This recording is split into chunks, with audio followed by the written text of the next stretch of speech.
David Kobrosky founded Intros AI in 2020, creating AI agents that help online communities engage more deeply and meaningfully. After raising multiple rounds of venture capital and partnering with companies like Squarespace, Morning Brew, and Techstars, Intros AI was acquired by Bevy in 2025. Today, David is the senior product manager at Bevy and is leading the company's AI initiatives. In this session, David will unpack how AI is changing the way we measure and prove the value of community, shifting the ROI conversation from support deflection to revenue impact. So get ready for some stories, some frameworks, and a fresh playbook for community strategy in the AI era. Please join me in welcoming David Kobrosky. Hello, hello. Welcome, Thank you so David. much, Beth.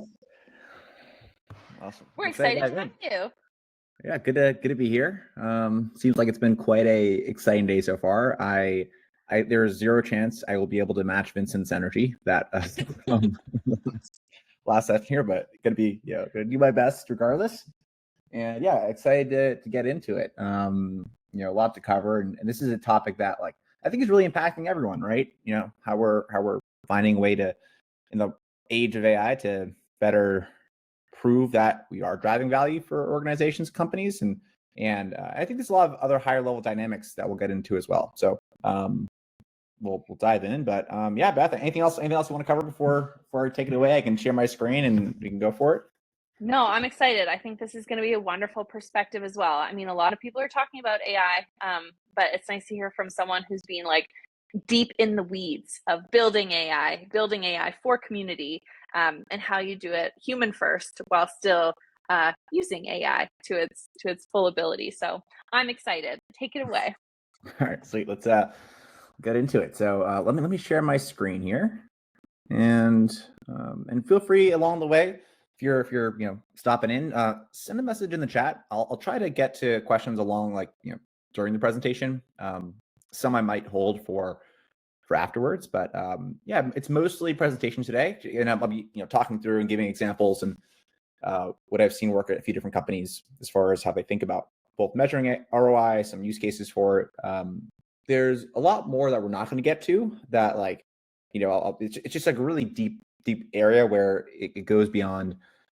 There's just so many different ways that different companies think about the way that community drives value for the organizations, whether it's on the product side, from insights to the support side, whether it's deflection or more non-transactional, but best practices, sharing this advocacy angle, marketing, whether it's top of funnel, mid funnel. There's all these different angles. So all that said is, feel free to throw questions in the Q&A as I think Beth mentioned here. So we'll get into it. All right. Sharing screen. Okay. We'll do this tab, AI for ROI. All right. You should be able to see my screen here. Throw a comment up if you can't, but it should be good. Okay. So getting into it, the plan today is going to be getting into historical ROI measurement. So this is really, communities have been around since, online communities at least, since far before the 2000s, right? This is mid to late I guess 80s, 90s is I guess when a lot of the forums started, and then through early 2000s it really picked up, and then we started thinking about this. Companies started having these forums in a way that was tried to be tied to return, really late 2000s to early 2010s, and then the last 10, 15 years there's been some pretty good ways that we've thought about measuring ROI, and then starting really last year is where AI dynamics started shifting things, right? Late 2022 is through 2023, we kind of AI started being a thing, but it didn't really impact community until really early last year. And then a lot's happened last year or two, and then now there's a question of how that shifts strategy, and then eventually shifts how we think about ROI. I'll go back to the public chat. All right, just to have, okay, good. So we've always been valued, B2B customer communities for engagement, support, loyalty, but proving that it's just challenging. And this isn't just, it's not just within communities objectively. It's I think relative to other industries where especially in go-to-market or sales, it's supposed to be pretty clear how that's how the actions and the activities done leads to revenue. So in community versus other industries, this will be quick. If you're a community expert, don't worry, stick around. We'll get by this in just a minute. So most industries, your value is a straight line. Let's say we're selling ads. The whole pitch is pretty straightforward. It's like, hey, you give a couple $100, people see ad, and then hope is that you end up making more than a couple $100 from the products they buy and the profit from that. So it's pretty straightforward. It's like people see ad, they buy a product. Usually in community, and not in all cases, but in most cases, there's like one step in between the activity and the things that people are experiencing versus like what the outcome is. So one of the hundreds of ways you can examples of that is like, let's say someone joins the community, and because they join the community, now they are they go to an event or they build trust and loyalty with the brand. Like, oh I like what Culture Amp's online community. I'm going to become a customer because I have deeper trust and loyalty with this company, and then they actually end up buying a product. So you have this extra step here. What that means is that attribution is just really tricky in a way that it's not as hard in other industries. So a lot of times execs and people who are making decisions about where budgets go, it's harder for them to justify to themselves that you should give money to community, because oftentimes the story isn't quite as clear. Sometimes they really get it, but usually if they get it, it's an intuitive get. They're like, oh, that makes sense to me. Like, we need to have a brand and an ecosystem, and there's a lot of a handful of other benefits we get from this. Sure, we'll put $500,000 a year into that, or $1 million a year into that, right? But rarely is it because they really truly understand and see the metrics in front of them. And we're coming up in an era where that's becoming more essential. So it's a high level kind of setting here. Once again, feel free to throw any notes or comments in the be it backstage or Q&A here. All right, now there's plenty of ways community value is created today and has been. So whether it's marketing and sales, some of the common ones, you think about lead generation. So you have a community for let's say we're selling to product managers who we're selling to. You have a community to discuss best practices in product management. I, as a PM, end up going there, and then that company sees me coming to that community, and they're like, wait a second, David could be a customer of ours. It's a way they may reach out, or I might be like, oh, this is valuable to me, I'll become a customer, right? So it's a lead magnet. Another way to think of it is a valuable touch point. Usually when you think about qualifying leads, a large part of it is scoring the chances that someone's actually interested in buying the product. And a community can be a touch point, which leads into this larger score for a community, right? Retention, it's a classic one we think a lot about. My old company or company before was acquired by Bevy, had this whole, we had a few case studies. One was with Morning Brew, where we're able to show how those who used our product were 3 times more likely to rebuy courses from Morning Brew. And not only that, but we're able to increase the overall repurchasing rate is around 30, somewhere between 30 and 40%. I'm blanking the exact numbers, but the main message there is you can be able to say, hey, this led to repurchasing or higher rates of whatever that thing that the company's tracking. You have your products, right? So insights, feedback, things like that. Time savings, maybe you're spending a lot of time in support, but customers support each other. And then awareness is always also classic, whether it's brand, word of mouth. A lot goes on in that space. So there's different ways of looking at it based on the type of customer community you have. You may focus on one area versus another. And ideally, you can attribute value in all these, and ideally more, right? This is just kind of the surface of some of the core things that B2B companies look at when it comes to value. Now, the thing here that's happening is AI is changing the dynamics, and this is tricky. And let's see here. Thank you, Ray. I also saw you posted or question in the public chat.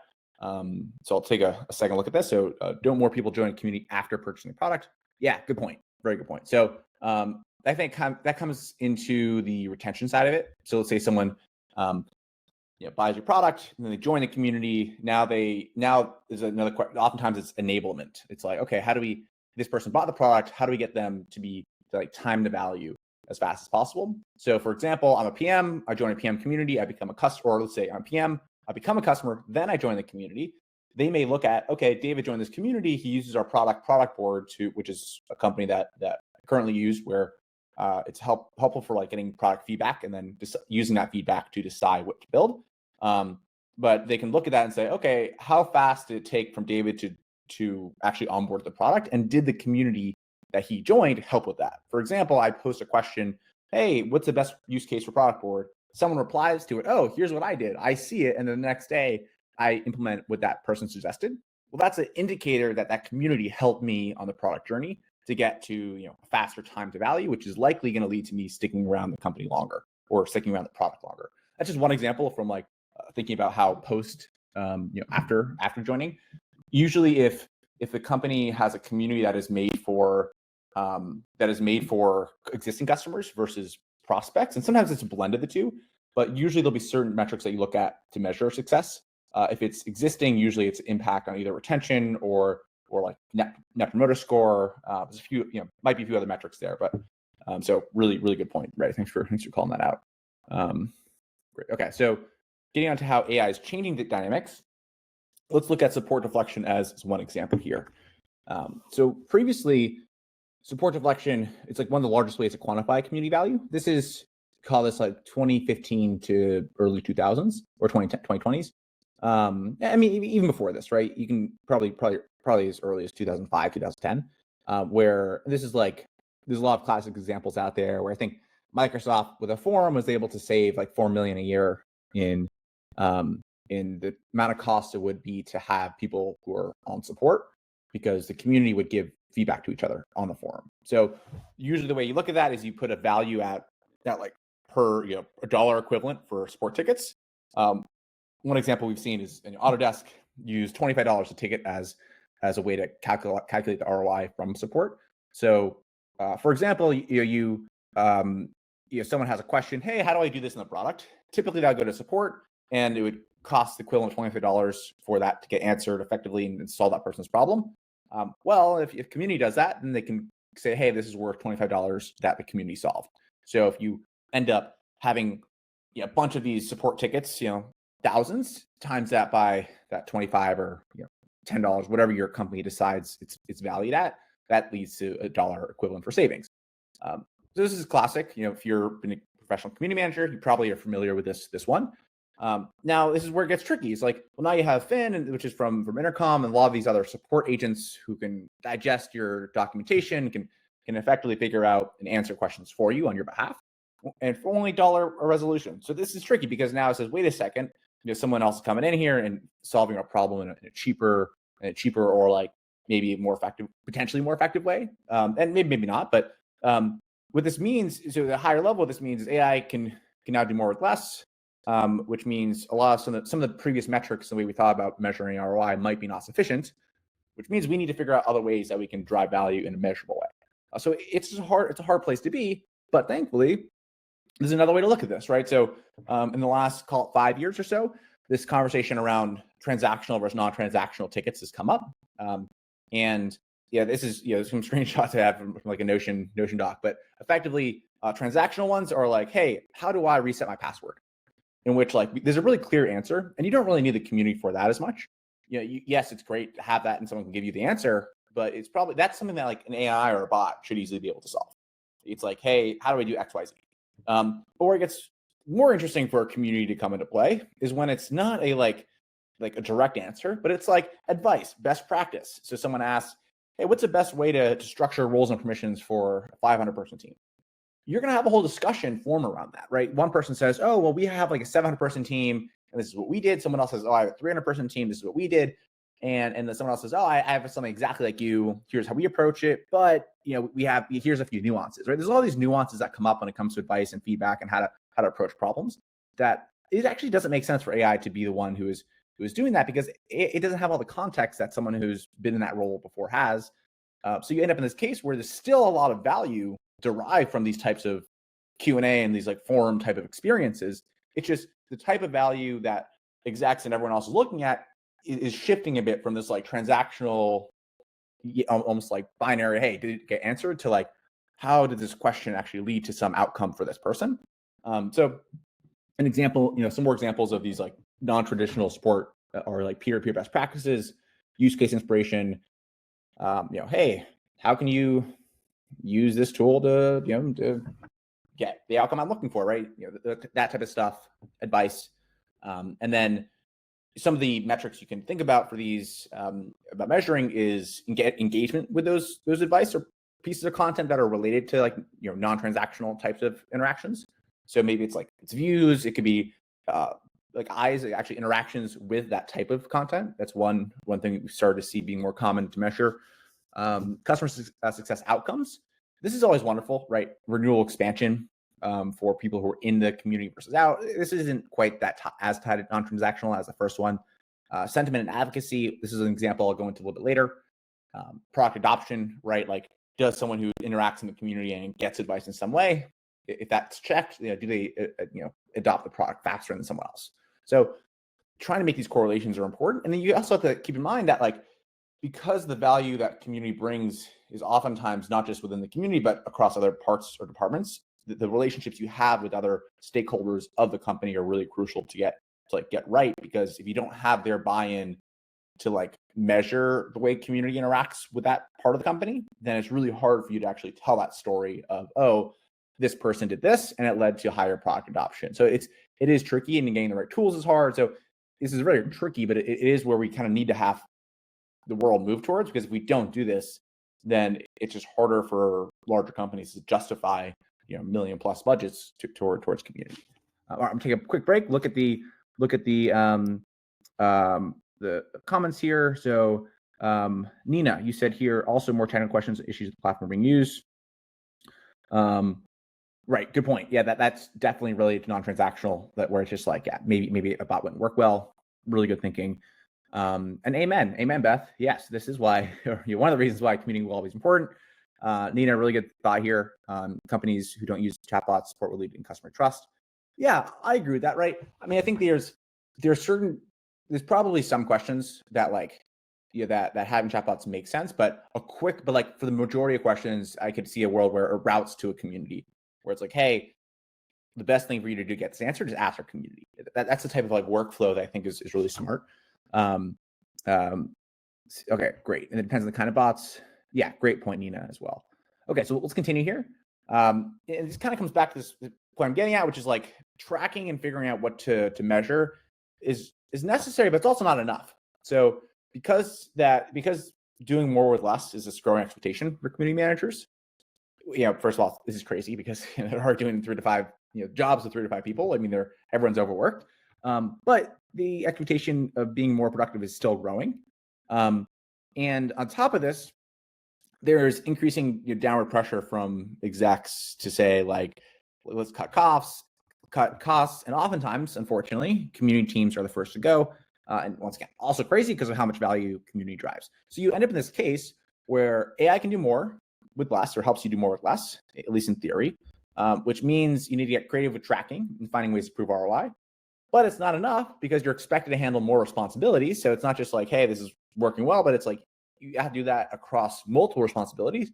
And on top of that, you have this downward pressure from management. So it's a tricky place to be in. But I think that it may be scary. I think there's a big but wait here, in that it's actually making it harder for other growth channels too. So not just community, but it's making it trickier for other competitive types of ways to get either more customers or increase retention. For example, one channel is direct sales, right? SDRs, these people who are cold calling or outreach, whatever it is. AI bots are making these people like much noisier. Think about all the DMs you get on LinkedIn or the spammy emails you get. Now that's automated, so that's making that channel, direct sales, much it's cheaper, which is making it like more noisy. So no one's really responding to those messages. So if you're company CEO, you're thinking to yourself, all right, like sales isn't working as well. Then you have content marketing in the same way. No one's really looking at your newsletters in the same way they used to. Tied to email, like there's just so much of it because it's so easy to generate. SEO, it's changing. I mean, it's still relevant because people are asking chatbots. It's a different type of SEO, but it's still the concept of SEO. It's still relevant, but it's not quite as gameable and not quite as easy to like get your SEO up as it once was. And then paid advertising, similar. It's just like really hyper competitive, and really doesn't work that well. So you end up in this case where you have all these other channels that are also struggling. So companies are actually looking for new channels, other ways to get revenue or maintain their existing customer base. And community happens to be one of actually the most appealing, which is interesting. So you have on one side, AI is making it, higher expectation. There's this downward pressure. Community manager overworked, but they need to do even more with less. On this other side, though, there's actually this increasing look and desire to invest in new channels that actually could lead to better outcomes for the company. And community actually could be a good one. And the big thing here is that like most of these value adds are still relevant even in the age of AI. I mean, maybe even 90% plus, but like, some of these, like the one I gave an example with is customer, these like answers each questions and support teams using it. Even that one, sure, that one might be less valuable, but there's still all these other ones that word of mouth, brand, getting referrals, being a valuable touch point. Trust is getting even more important in this world of AI where like everything feels more transactional. So you're willing to trust the brands that have a community more than those who don't. So regardless, despite that, there's still interest here. And the other thing that's interesting is like even the best companies we've worked with. So whether it's been public companies I've seen or even like fast growing, just some of the best companies in the world who have these customer communities, I'm always shocked that like most of them just aren't tracking and surfacing all the value that's being created. They may be really great at support, but they don't even think about the product implications. They may be really great at product and like the feedback, but they don't even think about how this could actually lead to more revenue. So all that said is like, despite there being less of a, despite there being some issues, there's more interest in this area, and there's a lot of potential for this area to still take off because even those who are doing really well with it aren't doing that well. So it's an interesting position where like if you can actually be in that top 5 or 10% of community builders who are able to track ROI and use the right tools and think about these problems, then you have the opportunity to like really introduce a game-changing channel for you and your company. So I think it's a really important piece here. It's like, despite some of the pressures, there actually is a lot of opportunity on the table here. And AI should also, not only that, but it should also help us surface some of the value created. So if all this is true, community teams may shrink because people say, oh, you can do more with less, but we'll see more companies start communities. So hopefully the overall number of jobs will either increase or stay the same, but I actually see that increasing. We'll see companies be able to tie more value to community, which will then lead to you actually being able to invest more in community because you can track the ROI, and then hopefully in a year or two, community teams will continue growing again. So it's a funny cycle here. This is like what I think is going to happen here. So to summarize, despite threats of AI, other channels are getting oversaturated. Companies are turning towards community. AI can help do some jobs, but a lot still requires community managers, not just to do the work, but actually to like be the voice and like have the relationships across the company and know the tools well enough to actually prove the ROI the community is driving. This is a big opportunity because even the best teams are bad at it. So if you use AI, you'll be a hero. So there is a reason to stick around here. So now I'll check the chat one more time, and then we'll spend the last 3 to 4 minutes here just going into some examples of ways AI can help and what I call the 3 levels of ROI. There's different frameworks out there to think about these, but these are just ones I've seen being most helpful. Nina, thanks for the comment there. Something making sense. Piper, really good thought here. Folks may join a community if they have giveaways, the product, and then community could be danger. Strong community isn't. Yes, because like giveaways are definitely like a part of the picture, but it's not. It's one of the dozens or hundreds of opportunities that a community has, and it's a great one, but it is just one. And then the last one, I think Beth asked a question in QA here. What's one invisible impact to your community that you love AI to help surface? Oh, this is great. This actually gets into the second piece I'm gonna get into right now, which is around like sentiment and like overall what people in your community are talking about your product and brand. And Bevy's actually working on or just launched a feature that enables like sentiment analysis of different forums, which is really powerful. So I'll show that off in a second, but because good question, Beth. Thanks for asking that. All right, so getting into it, we have 3 levels. So on the service level, it's like engagement, and think about the metrics that matter in the community. So it could be MAUs, retention of the community, not tied to the company. And then there's different types of engagement, posts, replies. And the hope is that these are actually indicators or a lead in a very tangible way to these like mid-funnel metrics. So for example, we talked about support already. Hey, someone's engagement led to support, which leads to something that is more directly in this third area tied to revenue, where it's like led to shorter time to value, for instance. So you kind of have to have this narrative where it's like this specific activity in the community or form of engagement led to this like mid-funnel metric, which is really tied to this revenue outcome. So without this initial type of engagement, that revenue outcome just doesn't happen. And if I want to be able to tell a story at these like 3 levels. And that means that engagement is still the most important, because without engagement, you don't have the other benefits you have. So we'll go into a few examples of how we've seen that work. But first, you kind of need to, I know there's other kind of sub bullets here. I know we're going up on time, so I'm going to kind of go through this a little fast. I did a big case study a couple of years ago. It was with a bank, and we pulled a lot of the data that they had of around their engagement in community. So to speed this up a little bit, we were able to find with my past company's product, Intros AI, able to find that there's much higher engagement and retention in the community if someone uses Intros AI, but that's a correlation, not causation, right? It's like, oh, it may not be because of that. So we went deeper, and effectively we had to prove not only is correlation, but it is causation. So the way we did this, we separated 2 groups: those who used Intros AI, those who didn't, and we looked at their activity before Intros AI existed, before our product existed. We looked at their activity, and we found that those who were to become or to eventually use Intros AI were already 11% more active than those who didn't, which makes sense. If you're going to use my past product to connect with someone else in the community, then chances are that you're already going to be more engaged regardless. So that's interesting. But then we went deeper, and we found that after Intros AI was introduced, their engagement actually increased. I think it was increased, roughly 11.6%. So it increased 11.6% after they started using my product, versus if you didn't use the product, you actually decreased 16%. So the difference there is 27% in engagement. And the reason that's such an important metric is to show, hey, there's actually a difference created from this product, not just a correlation.